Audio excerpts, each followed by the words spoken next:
القديسة دميانة بنت حاكم إقليم البرولوس وقتها، رجل مصري مسيحي اسمه مرقس. ربى بنته دميانة لوحده بعد وفاة أمها على تعاليم الدين المسيحي.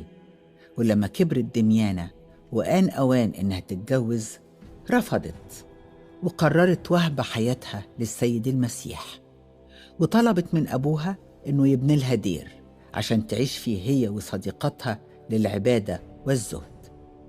قصة القديسة دميانة بتوصل للإمبراطور الروماني.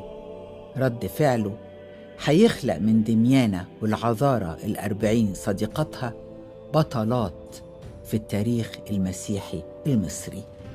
بيؤمر الإمبراطور الروماني بقتل القديسة دميانة، وهي بتدي لصديقتها 40 الحرية إنهم يهربوا، لكنهم بيرفضوا، وبيكون جوابهم: نحن متمسكات بمسيحنا وبديننا ولن نهرب. وبتكون النتيجة إن دميانة والعذارى 40 بيستشهدوا جميعاً على يد الرومان.